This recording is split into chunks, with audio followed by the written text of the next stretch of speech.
अरे दोस्तों नमस्ते, कैसे हैं आप सभी लोग। मुझे उम्मीद है कि आप लोग बहुत अच्छे होंगे। तो देखिए स्टूडेंट्स, आज हम देखने वाले हैं चैप्टर नंबर 2 का क्वेश्चन और आंसर। तो चलिए फिर इस वीडियो को हम स्टार्ट करते हैं। तो यहाँ पर देखिएगा, ये रहा आपका क्वेश्चन नंबर 1। अब इसमें क्या दिया है देखिए कि tick in front of the correct option, यानी कि जो भी करेक्ट ऑप्शन रहेगा उसे हमें इस प्रकार से टिक करना है। ठीक है, तो पहला क्वेश्चन इसमें देखिए क्या लिखा हुआ है कि on which of the following are slow movements in the earth interior dependent, यानी कि अर्थ के इंटीरियर पार्ट में जो स्लो मूवमेंट होता है ना, वो किसके ऊपर डिपेंड होता है। तो प्यारे बच्चों, वो डिपेंड होता है वेलोसिटी के ऊपर। तो इसीलिए इसका सही आंसर क्या हो जाएगा, वेलोसिटी। ठीक है, तो इसका आंसर मैंने यहाँ पर डायरेक्टली लिखा हुआ है, आप लोग देख सकते हैं। ठीक, क्लियर। नेक्स्ट वन देखिएगा, देखो अब यहाँ पर क्या बोला है कि जब आपके वेव्स क्या होते हैं, डाइवर्ट होते एक दूसरे से। डाइवर्ट होने का मतलब क्या है, जब वो दूर दूर जाते, ये बोलता है कि नहीं मैं तो इधर जाऊंगा, ये वाले वेव्स ने बोला कि मैं तो इधर जाऊंगा, तो इनके बीच में क्या हो रहा है, खिंचाव उत्पन्न हो रहा है। ठीक है, दैट इज योर टेंशन। तो इसको हम क्या कहते हैं प्यारे बच्चों, टेंशन कहते हैं ना। देखो यहाँ पे वही लिखा है कि जब ये एक दूसरे से मतलब एक दूसरे के अपोजिट डायरेक्शन में जाते हैं तो ये क्रिएट करते हैं। क्या क्रिएट करते हैं, तो दे डू क्रिएट टेंशन। ठीक है, समझा। नेक्स्ट वन है यहाँ पर देखिएगा, कहाँ गया ये, देखो सी कि for the formation of rift valley. अब देखो रिफ्ट वैली कैसी होती है प्यारे बच्चों, ऐसी होती है ना रिफ्ट वैली। ठीक है, तो जो रिफ्ट वैली का फॉर्मेशन है ना, इसके लिए क्रस्ट में कौन सा ये होना चाहिए, मतलब कौन सा प्रोसेस होना चाहिए, तो ये वाला अगर प्रोसेस होगा प्यारे बच्चों टेंशन का। ठीक है, अब देखो उनके बीच में फॉल्ट मतलब जो हमारे ये है माउंटेन्स, ठीक है, अब वहां पे फॉल्ट क्रिएटेड है, यानी दरारें पड़ी हुई है। अब अगर यहाँ पे टेंशन उत्पन्न होगा, यानी एक कहता है मैं इधर जाऊंगा, दूसरे ने कहा मैं तो इधर जाऊंगा। ठीक है, तो जब इनके बीच में खिंचाव उत्पन्न होता है तब जाके ये जो रिफ्ट वैली है इसका निर्माण होता है। इसीलिए यहाँ पे सही आंसर क्या हो जाएगा दोस्तों, टेंशन हो जाएगा। ठीक है, नेक्स्ट है कि which of this is the fold mountain. तो प्यारे बच्चों आपको बताना है कि फोल्ड माउंटेन कौन सा है। तो देखो मैंने आपको पढ़ाते टाइम पे भी एक्सप्लेन किया था बहुत अच्छे से कि ये जो फोल्ड माउंटेन का एग्जांपल है ना, वो क्या हो सकता है, हमारा हिमालय हो सकता है। ठीक है, तो इसीलिए आपका हिमालय यहाँ पे करेक्ट आंसर हो जाएगा, द हिमालयास। ठीक है, क्लियर हुआ आपको। अच्छा, फोल्ड माउंटेन जो है मुझे एक बात बताना, इससे से रिलेटेड आपसे एक क्वेश्चन पूछती हूँ कि ये जो फोल्ड माउंटेन है ना, मुझे बताओ ये हार्ड रॉक्स में बनेंगे या फिर सॉफ्ट रॉक में।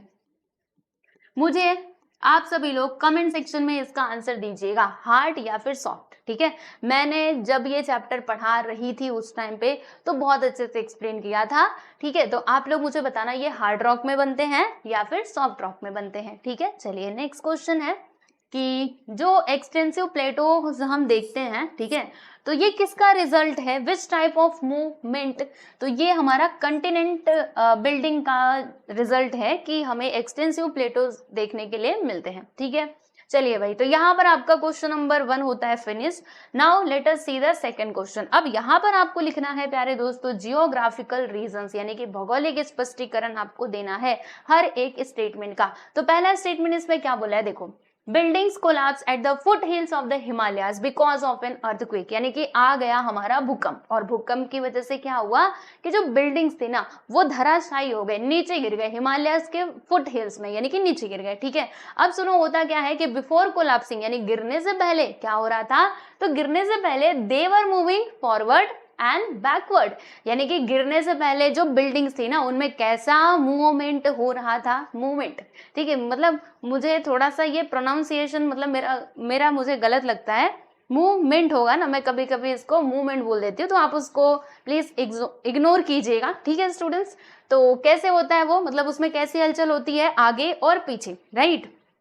तो अब इसका कारण बताना है कि ऐसा क्यों होता है, मतलब आगे पीछे होने के बाद ही वो जो बिल्डिंग है वो क्यों गिरी, राइट। मतलब आगे पीछे होना जरूरी था क्या, वो डायरेक्ट नहीं गिर सकती थी। तो आइए अब इसका कारण आपको समझाती हूँ। तो सबसे पहले हम यहाँ पे अर्थक्वेक की जरा बात कर लेते हैं। देखो प्यारे बच्चों, जो हमारे सिस्मिक वेव्स होते हैं, सिस्मिक वेव्स मतलब क्या, वही जो अर्थक्वेक के टाइम पे जो वेव्स आती हैं, राइट, तो उनको हमने सिस्मिक वेव्स कहा है। अब इसको हम डिवाइड कर सकते हैं primary, secondary and surface waves में। ठीक है, देखो एक तो प्राइमरी वेव्स होते हैं, दूसरे हमारे सेकेंडरी वेव्स होते हैं, तीसरे हमारे सरफेस यानी कि एल वेव्स होते हैं। ठीक है, तो अब देखो यहाँ पर होगा क्या, अब यहाँ पर मैं अगर आपसे बात करूँ तो जो प्राइमरी वेव्स है ना, ये सबसे पहले हमारे अर्थ के सरफेस तक पहुंचते हैं, है ना। जब देखो जब क्या होता है, जैसे अर्थक्वेक कब आता है, मैंने आपको मतलब बताया था कि जो एनर्जी है वो इधर से उधर हलचल करते रहती है, ठीक है। तो जब एनर्जी एक लिमिट को क्रॉस कर लेती है तब जाके वो कहीं पर जाकर के फूटती है, ठीक है। कहीं पर जाकर के वो फूटेगी, फिर पूरी जो एनर्जी है वो सारी की सारी एक ही जगह पे रिलीज हो जाएगी। और वो रिलीज होने की वजह से क्या होगा, जब वो एनर्जी वहां पर, मान लीजिए ये इसका सेंटर है, यहाँ पे रिलीज होगी, तो अब यहाँ से, अब क्योंकि जो एनर्जी है ना वो कभी भी खत्म नहीं होती, इतनी बात तो आप लोग ध्यान रखो, एनर्जी कभी भी खत्म नहीं होती है, ठीक है। तो अब क्या होगा, ये जो एनर्जी है अब वो अपने आजू बाजू जाएगी, ये इधर जाएगी, इधर जाएगी, उधर जाएगी, इधर, ऐसे करके जाएगी, ठीक है स्टूडेंट। तो सबसे पहले एनर्जी जब यहाँ पे रिलीज हुई, यानी जब ये फूटा, तो यहाँ पे जो एनर्जी रिलीज हुई है सबसे पहले कौन सी एनर्जी क्रस्ट के ऊपर पहुंचती है, तो जो वेव्स, ठीक है, यहाँ पे वेव्स की मैं बात कर रही हूँ, तो जो वेव्स सबसे पहले क्रस्ट यानी कि अर्थ के ऊपर सरफेस पे पहुंचते हैं, राइट, तो उन वेव्स को क्या कहा जाता है प्यारे बच्चों, प्राइमरी वेव्स कहा जाता है, ठीक है। तो ये बात आप ध्यान रखिएगा। अब देखो, अगर मैं पी वेव्स की बात करूं, अब इसकी वजह से क्या होता है, जो पार्टिकल्स होते हैं ना रॉक्स के अंदर, वो कैसे मूव करते हैं, तो टू एंड फ्रो, ठीक है। यहाँ पे फ्रॉम लिखा है, तो फ्रॉम ये गलत है, मैं इसको ठीक कर देती हूँ, आप लोग मतलब देख लीजिएगा, वैसे मैं इसको ठीक कर देती हूँ, टू एंड फ्रो होगा, फ्रॉम नहीं होगा, राइट। कहाँ गया, हाँ, इसको मैं मिटा देती हूँ, चलो भाई तुम मिट जाओ, और ये पीडीएफ में भी मैं ठीक करा के दे दूंगी, तो उसकी भी चिंता आप लोग छोड़ दीजिए। चलिए भाई, तो क्या कहा मैंने कि इसकी वजह से क्या होता है, जो रॉक्स होते हैं उसके अंदर के जो पार्टिकल्स है ना वो कैसे मूव करने लगते हैं, तो in the direction wave to and fro, ठीक है। इस प्रकार से इनका आगे पीछे ऐसे करके मूवमेंट होता है, राइट। टू एंड फ्रो का मतलब वही है, forward and backward waves. Thus the buildings at the foothills of the Himalayas move forward and backward as they subjected to P wave, यानी जब प्राइमरी वेव आता है ना तो यही आगे पीछे इसका मूवमेंट होता है और फिर बाद में वो धराशायी होते हैं, यानी कि गिरते हैं, ठीक है। तो ये इसका आंसर है। अब यहाँ पे हम बात करेंगे सेकंड क्वेश्चन की। यहाँ पर क्या लिखा हुआ है कि there is in the formation of the Meghalaya plateau and the Deccan plateau, यानी कि इनका जो फॉर्मेशन हुआ है ना उसमें हमें डिफरेंस देखने के लिए मिलता है, ऐसा यहाँ पर बोला गया है। अब इसके पीछे का कारण बताओ, तो देखो भाई हम आपको बता रहे हैं, डेक्कन प्लेटो और जो मेघालय प्लेटो है ना, ये सच्ची में इनका जो फॉर्मेशन है ना वो अलग अलग प्रकार से हुआ है। तो आइए जरा समझते हैं कि कैसे हुआ है हमारा मेघालय प्लेटो का निर्माण और जो डेक्कन प्लेटो है इसका कैसे निर्माण हुआ है, ठीक है। तो आइए देखते हैं। पहला पॉइंट, पहले हम मेघालय की बात करेंगे और यहाँ पे डेक्कन की भी। The Meghalaya plateau was form due to slow movement, मतलब जो हमारा मेघालय प्लेटो है ना वो स्लो मूवमेंट के कारण हुआ है, जबकि ये जो हमारा डेक्कन प्लेटो है ना स्टूडेंट, ये कैसे फॉर्म हुआ है, ये सडन मूवमेंट के कारण हुआ है, यानी जब अचानक से कोई मूवमेंट हुआ, जैसे ज्वालामुखी का फूटना, अर्थक्वेक, ये हमारे सडन मूवमेंट्स होते हैं, ठीक है। और जो पृथ्वी के अंदर इंटीरियर पार्ट में जो हलचल होती रहती है that is your slow movement, ठीक है। तो यहाँ पे वही बात बोली गई है। अब देखो, जब during the formation of Meghalaya plateau a part of the earth crust between two parallel faults was lifted forming the Meghalaya plateau, where is the Deccan plateau was form due to molten material coming out with the eruption on both the sides of the fissures volcano. अब इसका मतलब क्या हुआ, now listen carefully, देखिए ये जो हमारा मेघालय प्लेटो है ना बच्चों, ये कैसे निर्माण हुआ, अगर मैं आपसे बोलूं तो देखो ये ऐसे निर्माण हुआ कि earth crust between two parallel faults was lifted forming the Meghalaya plateau, यानी कि मतलब यहाँ पे क्या था, अर्थ का जो क्रस्ट है उसके बीच में कोई एक फॉल्ट, मतलब फॉल्ट था, राइट, जिसकी वजह से वो क्या हो गया, वो ऊपर जैसे लिफ्ट हो जाता है ना, जैसे टंग जाते हैं, तो वैसा वो हो गया और इसके कारण मेघालय प्लेटो का निर्माण हुआ। और अगर मैं डेक्कन प्लेटो की बात करूँ तो डेक्कन प्लेटो कैसे निर्मित हुआ है, तो जो लावा होता है हमारे अर्थ के अंदर, ठीक है, तो उसके बाहर निकलने की वजह से जब वोल्केनिक इरप्शन हुआ था, राइट, तो उसके निकलने की वजह से इसका निर्माण हुआ ये डेक्कन प्लेटो का। So there are difference in the formation of Meghalaya and Deccan plateau, तो इसीलिए मेघालय और जो डेक्कन प्लेटो है दोनों के बीच में हमें डिफरेंस देखने के लिए मिलता है, ठीक है।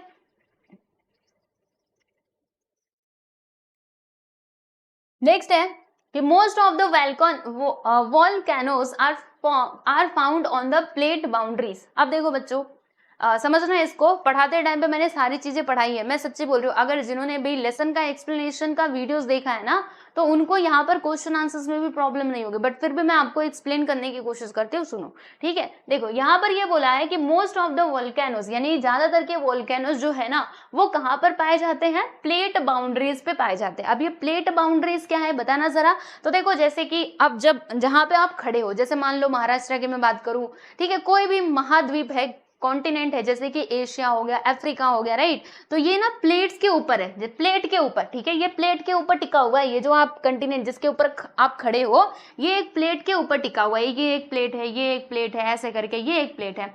तो प्लेट बाउंड्रीज का मतलब क्या, जैसे ये यहाँ पे प्लेट बाउंड्रीज हो जाएंगे, ये हमारा प्लेट बाउंड्री हो जाएगा, ये प्लेट बाउंड्री हो जाएगा। मतलब बाउंड्री यानी क्या होता है, वही किनारे वाला हिस्सा, तो ये जो किनारे वाला हिस्सा है ना, ये इसका प्लेट बाउंड्री हो जाएगा। ठीक है दोस्तों, तो यहाँ पर बोला है कि ज्यादातर के वोल्केनोज जो है ना वो प्लेट बाउंड्रीज पे पाए जाते हैं। तो यस, बिल्कुल स्टूडेंट सही बात बोली गई है कि ये प्लेट बाउंड्रीज पे ही पाए जाते हैं। अब इसके पीछे का कारण क्या है, इसको हम जरा समझते हैं। तो देखिएगा, क्यों वोल्केनो यहीं पर पाए जाते हैं मोस्टली, अंदर क्यों नहीं पाए जाते, तो आओ इसका कारण समझते हैं। देखो, the plate boundaries are directly related to the area of volcanoes. ठीक है, मतलब ये जो, अब देखो मैं आपको एक बात बताती हूँ, वोल्केनो जब इरप्ट होता है तो जमीन के अंदर से क्या निकलता है भाई, लावा निकलता है। ठीक है, तो जहां पर छेद रहेगा, आप सोचिए ना, जहां पर थोड़ी बहुत जगह रहेगी, दरारें पड़ी रहेंगी, वहीं से लावा बाहर निकलने की कोशिश करेगा ना। तो यहाँ पे वही बात है कि ये डायरेक्टली रिलेटेड होता है एरियाज ऑफ वोल्केनो से। Most of the volcanoes are located in the plate of boundaries. Part of the boundaries with slide into the Earth's crust result in loss of minerals, and such boundaries are called as plate consuming boundaries in the area. When new material magma is coming onto the Earth's crust, they are called as plate creating boundaries. इसका मतलब क्या हुआ, देखो plate, यहाँ पे मैं आपको बताती हूँ। देखो बच्चों, प्लेट कंज्यूमिंग बाउंड्री किसको कहते हैं और प्लेट क्रिएटिंग बाउंड्रीज किसको कहते हैं। देखो ये जो हमारी बाउंड्रीज है ना प्यारे बच्चों, देखो यहाँ से आपका जो प्लेट है वो खत्म भी हो सकता है और एक साथ जुड़ भी सकता है। जैसे मान लो ये प्लेट ना पास पास में आ गए, अब धीरे धीरे करके पास आ रहे, पास आने की वजह से क्या होगा कि यहाँ पे ना, मतलब यहाँ पे पहाड़ वगैरह कुछ निर्मित हो जाएंगे। और ऐसा हो सकता है जैसे ये प्लेट अभी दूर जा रहे, ये जा रहे, दूर दूर होते जा रहे हैं ना, तो ये होता है आपका प्लेट क्रिएटिंग। ये यहाँ पे क्या हो रहा है, प्लेट क्रिएट हो रहा है धीरे धीरे करके, यहाँ पे क्या हो रहा है, प्लेट कंज्यूमिंग हो रहा है। तो प्लेट कंज्यूमिंग बाउंड्री और प्लेट क्रिएटिंग बाउंड्रीज क्या होते हैं, देखो जब part of the boundaries with slide into the earth crust result in loss of minerals, and such boundaries are called as plate consuming boundaries. यानी ये एक पास आते जा रहे, तो यहाँ पर जो चीजें हैं वो धीरे धीरे करके नष्ट होती जा रही है।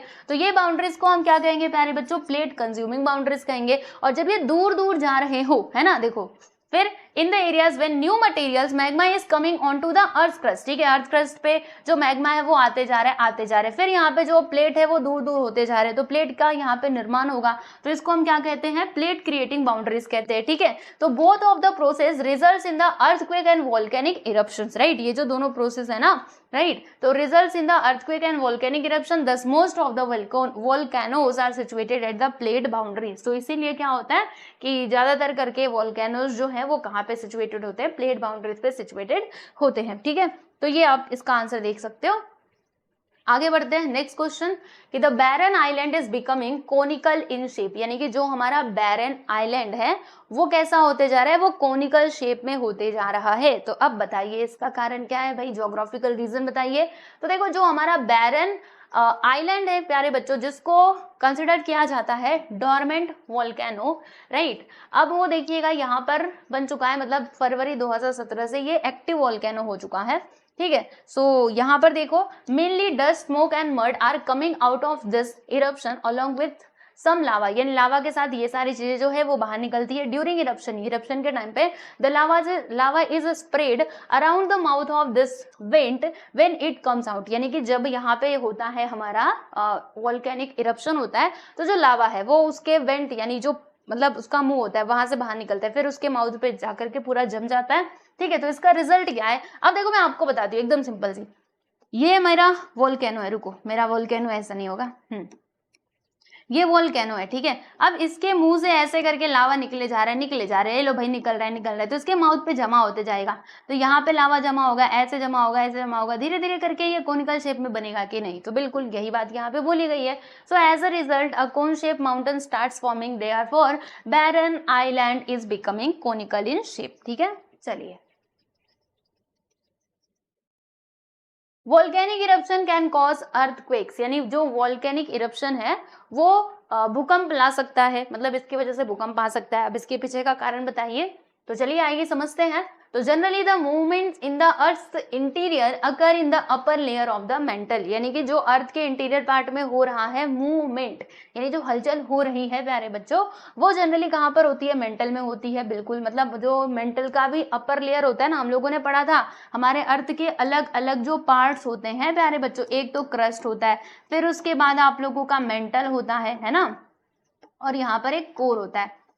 समझ में आ रहा है? देखो एक दूसरे से सारी चीजें जुड़ी हुई हैं। आप बोलेंगे ये तो हमने 9th में नहीं पढ़ा, लेकिन बच्चों आपने क्लास 8th में तो पढ़ा था ना, तो सब चीज एक दूसरे से जुड़ा है। जैसे मैथमेटिक्स में हर चीज जुड़ा हुआ है कि अगर आपने 6th में मान लीजिए कोई कॉन्सेप्ट नहीं सीखा, तो फिर 9th या फिर 10th में आने के बाद आपको वो चीज को लेकर के प्रॉब्लम हो सकती है। ठीक उसी प्रकार से अगर आपने पिछले क्लासेस में ज्योग्राफी को ठीक से नहीं पढ़ा है, तो यहाँ पर आपको मतलब जो चीजें दी गई है ना वो आपको नहीं लगेंगी। इसीलिए मेरा सजेशन यही है कि आप जो भी चीज पढ़ रहे हो वो लाइन से पढ़ो, अच्छे से ध्यान से। अभी जो आप यहाँ पे पढ़ रहे हो ना वो आपको आगे हेल्प करेगा। अगर आप क्लास 11 12th में ज्योग्राफी मतलब आर्ट के स्टूडेंट बनते हो तो वहां पे ज्योग्राफी आपको पढ़ने मिलेगा, राइट?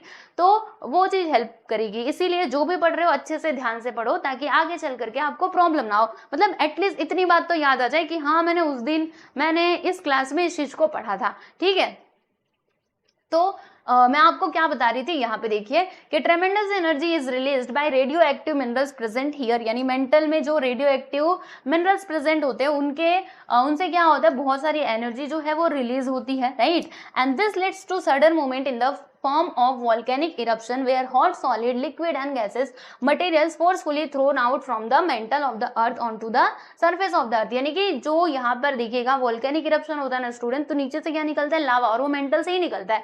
क्यों निकल रहा है, तो वो जो हलचल हो रही थी ना उसके कारण, ठीक है, जब वो काफी तेज हो जाती है उसी कारण। तो देखो सडन मूवमेंट के कारण हमारा ये वोल्केनिक इरप्शन भी होता है और अर्थक्वेक भी आते हैं, ठीक है। अच्छा, so this causes a lot of instability within the crust of the earth, which would also lead to the release of pressure in the form of seismic waves or tremors causing earthquake। ठीक है, चलो भाई, तो ये आपका answer है। I hope this is clear to you. अब next हम यहाँ पे बात करने वाले हैं अगले क्वेश्चन की, identify and name the internal movements. आपको यहाँ पे आइडेंटिफाई करना है और जो इंटरनल मूवमेंट्स हैं उनका नाम देना है। तो पहला है कि tsunami are generated in coastal areas. तो ये क्या है भाई, ये सडन मूवमेंट है। देखो आपको बताना है, मूवमेंट बताना है, ये सडन है या फिर स्लो है। तो जो हमारा कोस्टल एरिया था ना वहां पे आ गई है सुनामी। तो सुनामी हमेशा समुद्र के अंदर आती है, याद रखिएगा, महासागर जो होते हैं वहां पर। और सुनो, तो ये सडन मूवमेंट के कारण होता है, इसलिए यहाँ पे सडन आ जाएगा। The Himalayas are an example of fold mountain. तो ये हमारा स्लो मूवमेंट है, जो स्लो हलचल चल रही है हमारे अर्थ के इंटीरियर पार्ट में, उसके कारण हमें पृथ्वी पर पहाड़, पर्वत, पठार, ये सारी चीजें देखने के लिए मिलते हैं। फिर molten magma is thrown out of the earth mantle. Molten magma earth के मेंटल से छोड़ा जा रहा है, यानी बाहर की तरफ आ रहा है, तो ये हमारा सडन मूवमेंट हो जाएगा। तो sudden. Rift valley is form because of faulting. Faulting की वजह से रिफ्ट वैली का निर्माण हुआ। तो ये देखो, कोई माउंटेन बन रहा है, पहाड़ बन रहे, पर्वत बन रहे, तो वो सब कुछ हमारा स्लो मूवमेंट का परिणाम है। याद रखना, अर्थक्वेक हो या फिर हमारा वॉल्केनिक इरप्शन हो, वो सडन मूवमेंट का परिणाम है। नेक्स्ट है कि arrange the following statement in chronological order in which an earthquake occurs. ठीक है, तो अब आपको इसे क्या करना है, अरेंज करना है इन क्रोनोलॉजिकल, यानी लाइन से लगाना है।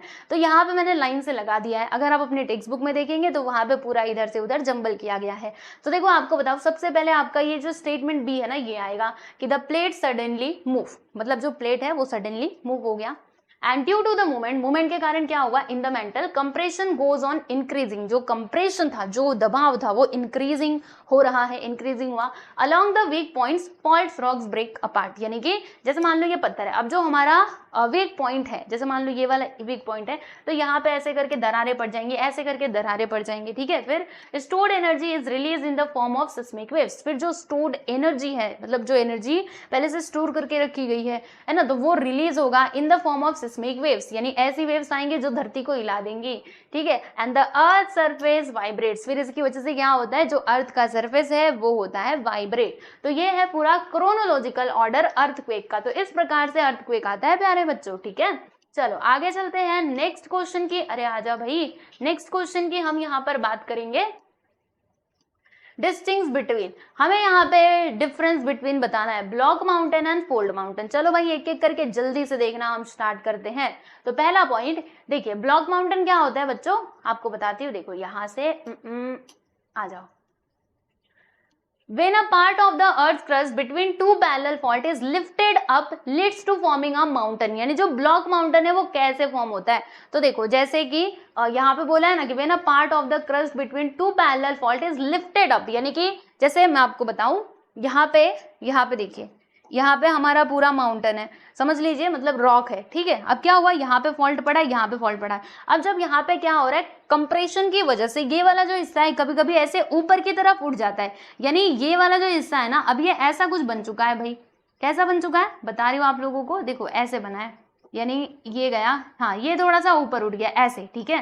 तो इस वजह से क्या होता है, जब ये लिफ्टेड अप हो जाता है, जब ये ऊपर की तरफ उठ जाता है, तब जाके फॉर्म होता है हमारा ब्लॉक माउंटेन, ठीक है। अच्छा, फोल्ड माउंटेन कैसे फॉर्म होता है, तो जो हमारे सॉफ्ट रॉक्स होते हैं ना प्यारे बच्चों, जब वहां पर कंप्रेशन वाला होता है, मतलब जो ये वेव्स होती है वो एक दूसरे की तरफ आने की कोशिश करती है कुछ इस प्रकार से, ठीक है, तब जाके ये फोल्ड माउंटेन का निर्माण होता है। तो because of the energy waves and pressure working towards each other, मतलब दोनों एक दूसरे की तरफ काम कर रही है ना, तो सॉफ्ट लेयर्स में तब जाके ये टाइप का जो मतलब ये है फोल्ड माउंटेन है, ये फॉर्म होता है, ठीक है। Next, it is called as block mountain, इसको ब्लॉक माउंटेन कहा जाता है, इसको मतलब it leads to the formation of fold mountain, और इसकी वजह से ये फोल्ड माउंटेन फॉर्म होता है। फिर block mountains are form due to tension, मतलब ये टेंशन के कारण, याद रखना ब्लॉक माउंटेन टेंशन के कारण होता है, जबकि कंप्रेशन के कारण ये फोल्ड माउंटेन जो है वो फॉर्म होता है। नेक्स्ट है एग्जाम्पल, इसका देखेंगे, एग्जाम्पल देखिए बहुत जरूरी है, याद कर लेना। तो एग्जाम्पल इसकी अगर मैं बात करूं तो Black Forest mountain of Europe and Meghalaya plateau in India, these are the examples of block mountain. इसके विपरीत यहाँ पे देखिएगा, the Himalayas, the Aravallis, the Alps, the Andes and the रोबर्टीज, ये सभी एग्जांपल्स किसके हैं प्यारे बच्चों, तो ये सभी एग्जांपल्स हैं हमारे फोल्ड माउंटेन के। अब यहाँ पर हम बात करने वाले हैं next primary waves and secondary waves. तो प्राइमरी वेव्स क्या होती है प्यारे बच्चों, तो प्राइमरी वेव्स वो पहली वेव्स है जो हमारे अर्थ के सरफेस पे पहुंचती हैं, जब अर्थ के इंटीरियर वाले पार्ट में एनर्जी रिलीज होती है तो सबसे पहले जो वेव्स पहुंचती हैं हमारे अर्थ के क्रस्ट पे, this is your primary wave. Secondary waves क्या होता है कि आफ्टर द प्राइमरी वेव्स, मतलब प्राइमरी वेव्स के आ जाने के बाद सेकेंडरी वेव्स आती हैं अर्थ के क्रस्ट पे, ठीक है, तो वो हो गया। And primary waves can travel, अब देखो यहाँ पे मोस्ट इंपोर्टेंट थिंग जो आपसे पूछा जाएगा कि प्राइमरी वेव्स जो है, और यहीं पर नहीं आगे भी काम आएगा, मैं बार बार क्यों बोल रही हूँ, क्योंकि मैंने देखा है, ठीक है, ये सारी चीजें आगे आती हैं, तो जब ये आगे आती है ना तो मुझे खुद, मैं अपनी बात बता रही हूँ, जब ये आया प्राइमरी वेव्स और ये सेकेंडरी वेव्स के बारे में, ठीक है, मैंने 9th में पढ़ा था, अब मुझे ठीक से मतलब उस टाइम पे आप लोगों के जैसे मैंने भी ध्यान नहीं दिया, बस पढ़ा, एग्जाम दिया, बात खत्म, ठीक है। लेकिन जब ये प्राइमरी वेव्स और सेकेंडरी वेव्स आगे जब मुझे पढ़ने के लिए मिला तो फिर मैं सोच रही थी अर्थक्वेक तो मुझे मालूम है, लेकिन प्राइमरी वेव्स और सेकेंडरी वेव्स तो मैंने पढ़ा नहीं है, ठीक है। फिर मैंने इसके बारे में स्टडी किया अच्छे से एंड देन मुझे पता चला कि प्राइमरी वेव, सेकेंडरी वेव्स और ये सरफेस वेव्स की मतलब इस नाम की भी कुछ चीज होती है, ठीक है। तो आगे मुझे जैसे काम पड़ा वैसे आपको भी तो पड़ेगा, इसलिए अच्छे से देख लो यहाँ पर। तो प्राइमरी वेव्स जो है ये ट्रैवल कर सकती हैं solid, liquid and gases state से, जबकि secondary waves can travel through solid medium, ये मतलब सॉलिड मीडियम के थ्रू ट्रैवल कर सकते हैं, ठीक है। फिर the building on the surface of the earth move to and fro because of the primary waves, यानी प्राइमरी वेव की वजह से क्या होता है, जो बिल्डिंग है ना प्यारे बच्चों हमारे अर्थ के सरफेस पे, वो टू एंड फ्रो यानी आगे पीछे मूवमेंट कर सकते हैं, जबकि सेकेंडरी वेव्स की वजह से क्या होता है, देखिएगा, the building on the surface of the earth move up and down because of the secondary waves, ठीक है। चलिए नेक्स्ट, अर्थक्वेक एंड वोल्केनोज, अब इनके बीच का हमें डिफरेंस बताना है, तो आइए जरा देखते हैं। पहला पॉइंट कि earthquake is the movement in the earth crust, earthquake क्या है, तो अर्थ के क्रस्ट में जो मूवमेंट हो रहा है उसको हम कहते हैं प्यारे बच्चों अर्थक्वेक। वोल्केनो हम किसको कहते हैं, तो a volcano is an opening in the earth interior form which hot solid liquid and gases materials are thrown out from the mantle of the earth, यानी देखो प्यारे बच्चों वोल्केनो क्या होता है, तो एक ओपनिंग होता है अर्थ के क्रस्ट में जिसके अंदर से लावा, राख, धूल, मिट्टी, कण, ठीक है, डस्ट पार्टिकल्स, ये सब जो बाहर निकलते हैं तो उसको हम वोल्केनो कहते हैं, जिसमें से निकल रहे हैं, ठीक है। An earthquake in ocean can cause tsunami, यानी कि अगर ओशियंस के अंदर अर्थक्वेक आता है तो फिर उसकी वजह से सुनामी आ सकती है हमारे समुद्र में। And volcanic eruption in the ocean can cause earthquake, यानी ओशियन के अंदर अगर वोल्केनिक इरप्शन हुआ तो उसकी वजह से अर्थक्वेक आ सकता है, ठीक है। और seismic waves can be classified into 3 waves, अब देखो अर्थक्वेक में जो सिस्मिक वेव्स आते हैं उनको 3 टाइप्स में बांटा गया है, primary, secondary and surface waves, जबकि वोल्केनो को अगर मैं बात करूं तो वो पेरियोडिकली कैसे उसको डिवाइड किया गया है, एक डोरमेंट वोल्केनोस, ठीक है, और फिर active volcanoes and extinct volcanoes, right. मैंने ये पूरा एक्सप्लेन किया था, डू यू नो में दिया गया था, तो आप प्लीज जिनको भी याद नहीं आ रहा जाकर के वीडियोस देख लेना। Nothing is ejected out during an earthquake, मतलब अर्थक्वेक के टाइम पे कुछ भी बाहर नहीं आता है। बट अगर मैं ये वॉल्केनिक इरप्शन की बात करूँ तो इस टाइम पे बहुत सारी चीजें बाहर निकलती है भाई, राख निकलता है, पानी, water vapour, various types of poisonous gases, मतलब बहुत ये जहरीली गैसें, ये सब कुछ बाहर निकलती हैं हमारे वॉल्केनिक इरप्शन के टाइम पे। ठीक है, क्लियर हुआ? तो ये हमने दोनों के बीच का डिफरेंस देख लिया है। अब हम बात करेंगे आंसर इन ब्रीफ। इसमें क्या लिखा है कि give reasons why an earthquake occurs. चलो बच्चों बताओ कि जो अर्थक्वेक है ना वो किन कारणों से होता है। चलिए तो हम शुरू करते हैं इसका आंसर देखना। हाँ, सब लोग अब देखते रहो कि सबसे पहले तो जो हमारा अर्थक्वेक है वो कैसे आता है इसकी हम जरा चर्चा करेंगे। तो when energy is release in the interior of the अर्थ, मतलब जब एनर्जी रिलीज होता है अर्थ के इंटीरियर वाले पार्ट में, तो बहुत सारा ट्रेमेंस and tension is created in the earth crust. ठीक है, अर्थ क्रस्ट पे बहुत सारा ये जो टेंशन है उसका निर्माण होता है।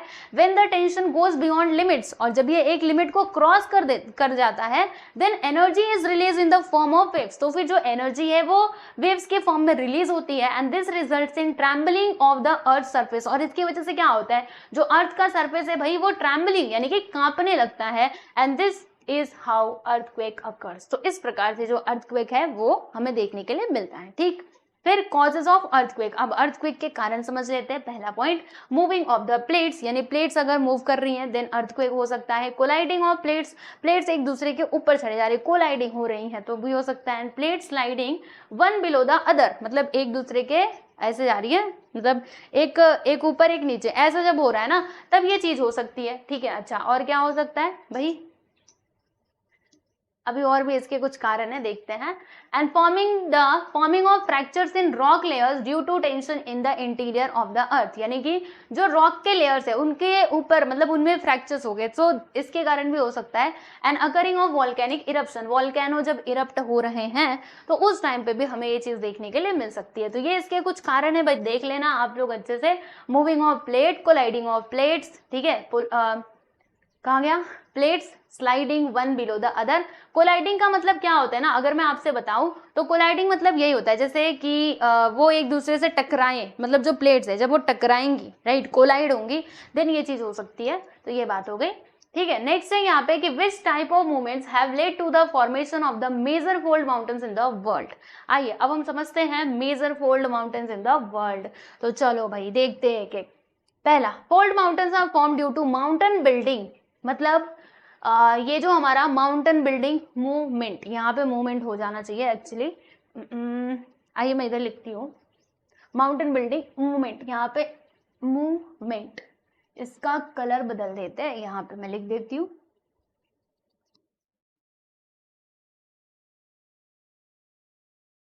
ठीक, ओके, चलिए।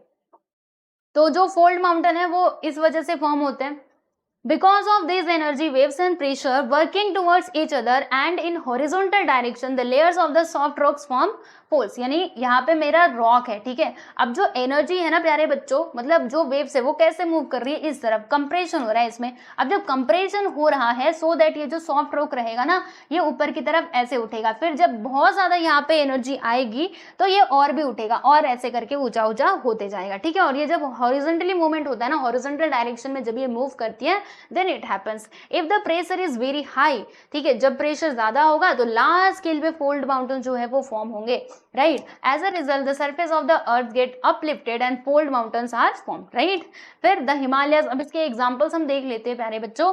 तो Himalayas, Aravallis, Rockies, Andes, Alps are the major fold mountains of the world। ये सभी मतलब वर्ल्ड के major fold mountains हैं, right?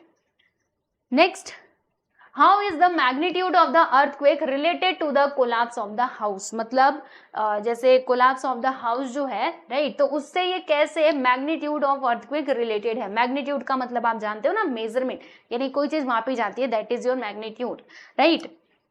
तो इसका आंसर देखेंगे पहला पॉइंट कि through a सिस्मोग्राम graph showing movement of seismic waves, seismograph, इसको सिस्मोग्राफ कहते हैं। यहाँ पे सिस्मोग्राम क्यों लिखा है I don't know, but seismograph आएगा प्यारे बच्चों।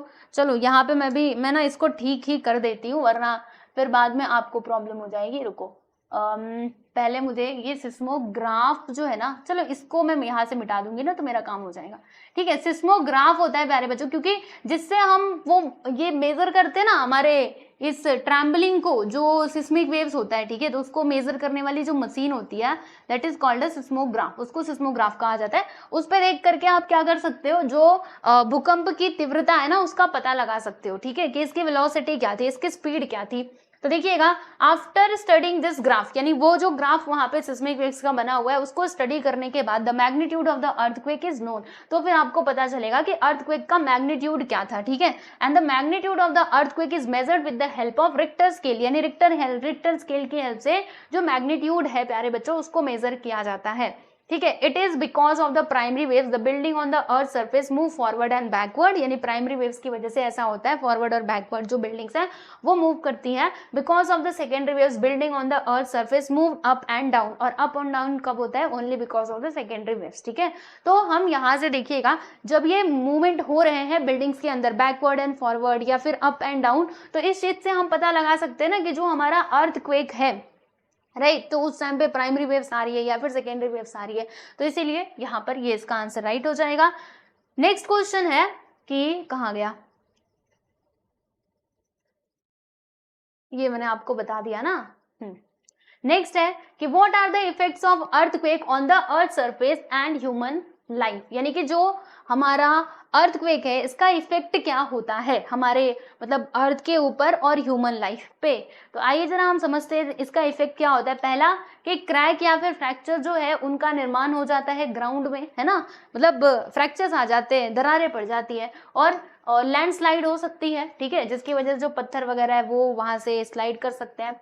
और कभी कभी क्या होता है, जो ग्राउंड वाटर है प्यारे बच्चों, वो मतलब जो ग्राउंड वाटर है ना वो खत्म भी हो सकता है और नया पानी आ भी सकता है, ये भी चीज यहाँ पे हो सकती है। कोई वेल है, कोई कुआं है तो वो सूख भी सकता है, उसमें पानी भी आ सकता है, मतलब कोई सूखा कुआं है तो उसमें पानी आ सकता है। अगर किसी कुएं में पानी है तो उसमें क्या हो सकता है, मतलब उसमें पानी नहीं आ सकता, वो पूरा सूख सकता है, ऐसा हो सकता है अर्थक्वेक के टाइम पे, ठीक है। अच्छा, और क्या होगा, और ये हो सकता है कि some areas get uplifted while some में सबसाइड, यानी कुछ एरियाज अपलिफ्ट मतलब ऊपर आ सकते हैं, कुछ साइड जा सकते हैं, कुछ नीचे जा सकते हैं, ऊपर नीचे कुछ भी हो सकता है, ठीक है। और ओशंस के अंदर सुनामी आ सकती है, ठीक है, और इसकी वजह से ये जो वेव्स है इसकी वजह से काफी ज्यादा नुकसान हो सकता है कोस्टल एरियाज में लाइफ एंड प्रॉपर्टी का। फिर जो स्नो कवर्ड एरियाज है प्यारे बच्चों, वहां पे एवलांचेस में अकर, एवलांचेस का मतलब क्या होता है कि जो हमारे स्नो है, ग्लेशियर्स है ना, तो वो भी नीचे ऊपर हो सकते हैं, वो भी गिर सकते हैं, तो ये सारी चीजें यहाँ पे हो सकती हैं। एंड बिल्डिंग्स गिर सकती हैं, loss of life and property, right, and transportation routes get disturbed, यानी कि डिस्टर्बटेड, मतलब जो ट्रांसपोर्टेशन रूट्स हैं प्यारे बच्चों उनको भी नुकसान हो सकता है, वो भी डिस्टर्ब हो सकती है। एंड कम्युनिकेशन सिस्टम कोलैप्सेस, जो हमारा कम्युनिकेशन सिस्टम है, जो संपर्क वाला जो साधन है ना, ऐसा हो सकता है ना कि आ गया यहाँ पर भूकंप और जो टावर्स वगैरह लगाए हुए थे, जो तार वहां से जोड़े गए थे, सब में हो गया नुकसान, तो इट में भी हैपन, राइट। तो ये सारी चीजें हो सकती हैं। आगे चलेंगे, अगला सवाल, explain the types of seismic waves. लो भाई, फिर से वही सवाल, घूम फिर के बस वही सिस्मिक वेव्स ही क्वेश्चंस पूछे जा रहे हैं। तो अब आपको बताना है टाइप्स ऑफ सिस्मिक वेव्स। तो प्यारे बच्चों, सिस्मिक वेव्स के कितने टाइप है, तो 3 टाइप है।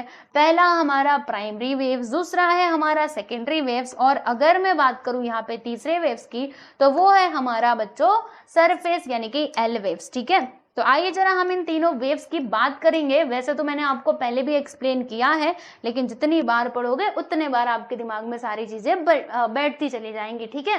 तो प्राइमरी वेव्स क्या है भाई, ये फर्स्ट वेव है जो सबसे पहले अर्थ के सरफेस पे आता है after the energy is emitted in the earth interior, ठीक है। फिर ये बहुत ही फास्ट स्पीड से ट्रैवल करता है फोकस से, जो फोकस होता है ना हमारे ये अर्थक्वेक का, ठीक है, वहां से, और ये रेडियल डायरेक्शन में ऐसे गोलाकार स्थिति में पहुंचता है। और ये जो हमारा वेव्स है, राइट, तो ये कैसे मूव करता है, टू एंड फ्रो, और इसकी वजह से क्या होता है, फॉरवर्ड एंड बैकवर्ड जो बिल्डिंग्स है वो मूव करने लगती हैं। And these waves can travel through the 3 states, for example liquid, solid and gases, तो ये तीनों स्टेट से मूव कर सकता है, ठीक है। और यहाँ पे एक और बात सुनिएगा, क्या सुनेंगे आप लोग, कि it is because of the primary waves, यानी यही प्राइमरी वेव्स है जिसके कारण जो बिल्डिंग्स है प्यारे बच्चों वो मूव करती हैं बैक एंड फोर्थ, यानी कि आगे एंड पीछे, ठीक है। सेकेंडरी वेव्स की हम बात करेंगे तो ये जो वेव्स है प्यारे बच्चों, ये हमारे अर्थ के सरफेस पे मतलब कब पहुंचता है, तो after reaching the primary waves, यानी प्राइमरी वेव्स जाने के बाद ये हमारा सेकेंडरी वेव्स पहुंचता है। And these waves also scattered in all directions, और ये सारे डायरेक्शंस में, मतलब जैसे प्राइमरी वेव्स फैल रहा था वैसे ये भी रेडियली मतलब रेडियल डायरेक्शन में पूरा फैल जाता है। और जो इसकी वेलोसिटी है यानी जो इसकी स्पीड है वो प्राइमरी वेव से कम होती है, और ये हमारा ट्रैवल कर सकता है कौन कौन से माध्यम से, ओनली लिक्विड मीडियम से, ठीक है, समझ में आया। एक minute, these waves can travel through only solid medium, sorry मैंने गलती से बोल दिया, ये सॉलिड मीडियम से ट्रैवल कर सकता है, लिक्विड से नहीं कर सकता। लिक्विड में जब जाएगा ना तो ये एब्जॉर्ब हो जाता है, मतलब वो उसको खींच लेता है, अपने में समाहित कर लेता है, ठीक है। And the particles lying in the way of this waves, मतलब इस वेव्स के रास्ते में जो भी पार्टिकल्स आते हैं वो अप एंड डाउन इस प्रकार से मूव करते हैं, ठीक है। And the buildings on the earth surface move up and down because of these waves. These are more destructive than the P waves. ठीक है, P waves के कारण, क्योंकि ऐसे ऐसे हो रहा है तो बिल्डिंग गिरने का खतरा ज्यादा है। चलो सरफेस या फिर एल वेव्स, इसके बारे में अगर मैं बताऊं तो ये जो वेव्स है ना, these are generated after the P and S waves, यानी कि प्राइमरी और सेकेंडरी वेव्स के बाद ये टाइप का जो वेव है वो जनरेट होता है। And they travel in the direction of the circumference of the earth, गोल गोल घूम के ये क्या होता है प्यारे बच्चों, ये हमारा ये मूव करता है, right. And they are highly destructive, सबसे ज्यादा खतरनाक यही वाला वेव है, ठीक। चलो तो यहाँ पर हमने इसकी भी चर्चा कर ली है, आप देख सकते हो प्यारे बच्चों। नेक्स्ट है यहाँ पे कि explain the types of volcanoes on the basis of periodicity of eruption with example. अच्छा, तो हमें यहाँ पर टाइप्स ऑफ वोल्केनो बताने हैं, तो वोल्केनो के कितने टाइप है भाई, तो वो है हमारे 3 टाइप, है ना, एज पर द पीरियड। तो active volcano, dormant volcano and extinct volcanoes. तो आइए जरा हम इनके बारे में समझते हैं प्यारे बच्चों। तो एक्टिव वोल्केनो क्या है, जो एक्टिव है मतलब रेगुलरली उसके अंदर इरप्शंस होते रहते हैं, छोटे मोटे छिटपुट करके जो लावा है वो बाहर आते रहता है, ठीक है। तो ऐसे वोल्केनो को हम क्या कहते हैं प्यारे बच्चों, एक्टिव वोल्केनोस कहते हैं। अब इसके एग्जांपल बताऊं आप लोगों को, तो माउंट फ्यूजियामा इन जापान, ठीक है, जापान में जो है माउंट फ्यूजियामा, और माउंट स्ट्रोम्बोली इन मेडिटेरियन सी, और मेडिटेरियन सी में ये वाला जो वोल्केनो है, ये सभी एग्जांपल है एक्टिव वोल्केनो के।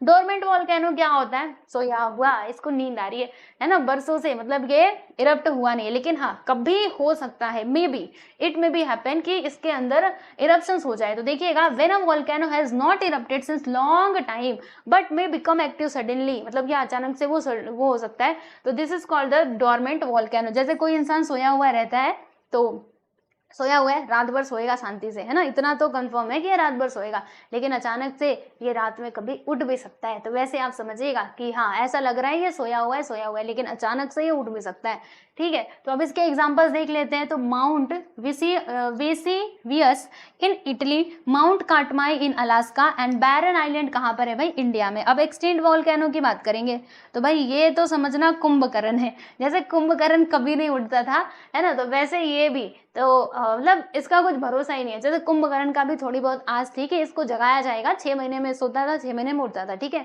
तो वैसे वो उठ सकता था, बट इसका कुछ अलग ही है। यानी देखो, the volcanoes which have not erupted in the past since long time, मतलब कई सालों से, बहुत हजारों लाखों साल हो गए, ठीक है, हजारों साल हो गए जब से ये इसके अंदर इरप्शन हुआ ही नहीं, और फ्यूचर में भी ऐसा कुछ लगता नहीं है कि इसके अंदर कुछ इरप्शन होगा।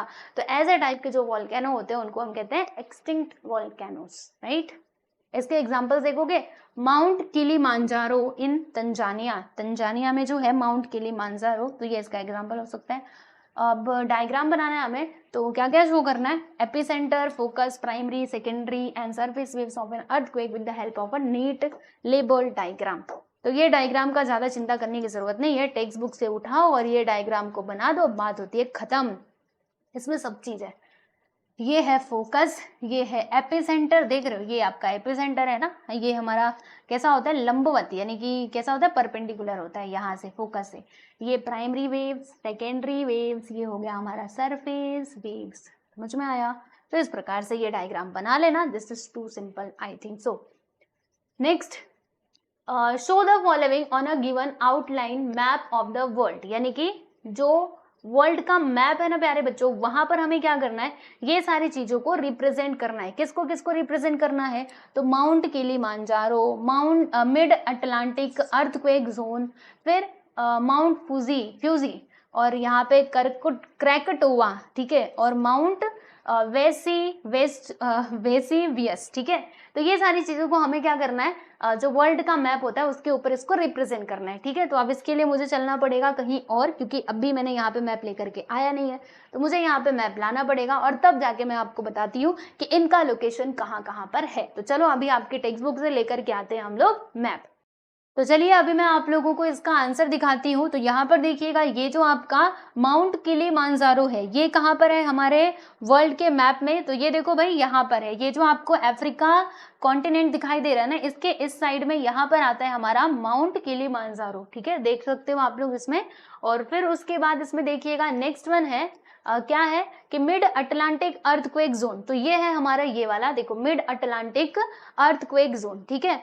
तो ये हो जाएगा इसका आंसर, राइट। आप देख सकते हो, ये देखो यहाँ पे लिखा भी है। फिर माउंट फ्यूजी, फ्यूजी कहाँ पर है भाई, तो फ्यूजी हमारा इधर है एकदम, देखो ये जो लेफ्ट साइड है ना, ये वाला, ये राइट वाला साइड, ठीक है। तो यहाँ पर आपको माउंट फ्यूजी देखने के लिए मिलेगा।